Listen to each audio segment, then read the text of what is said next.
En octobre 2013, Libération réalisait un portrait d'Adèle Exarchopoulos, en expliquant dans le titre de celui-ci qu'avec l'actrice, tout est une histoire de fougue. Presque 10 ans plus tard, CIST, un mot qui semble toujours bel et bien lui correspondre.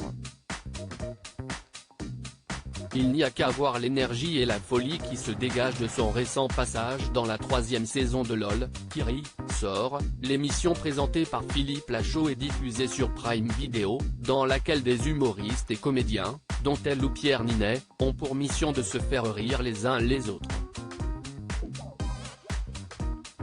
Le 22 mars dernier, alors qu'elle était invitée par Léna Situation dans son podcast Canapé 6 places, disponible sur Spotify, elle s'est justement exprimée sur son besoin constant d'être en action, et notamment sur son incapacité à rester concentrée à cause des nombreux fous rires qui prennent possession de son corps au quotidien.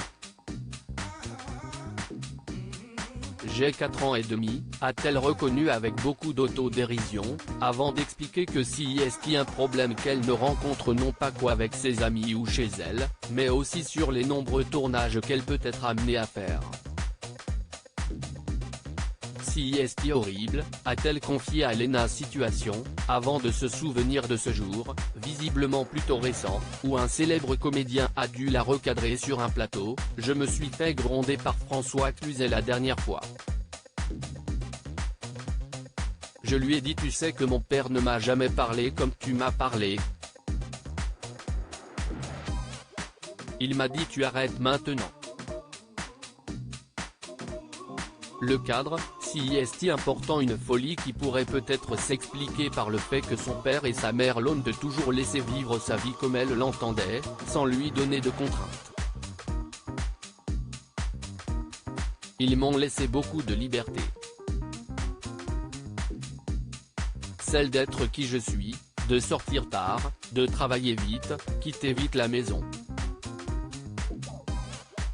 Révélait-elle récemment dans une longue interview accordée à Psychologie. Une déclaration qui n'est en aucun cas un reproche à ses parents. Alors oui, ils ont sans doute fait des erreurs, mais ils ont fait de leur mieux. Et ce mieux, c'était vraiment bien pour moi. Cela dit, elle compte bel et bien se servir de cette expérience pour ne pas donner autant de liberté à son fils Ismaël, né en 2017 de son histoire d'amour avec le rappeur Dooms. Le cadre, CIST important.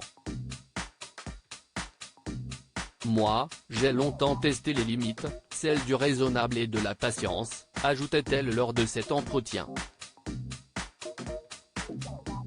La preuve donc que, malgré son âme d'enfant, celle qui avait remporté le César du meilleur espoir féminin en 2014 pour son rôle dans la vie d'Adèle, sait se responsabiliser et adapter son comportement lorsqu'il s'agit d'éduquer son fils.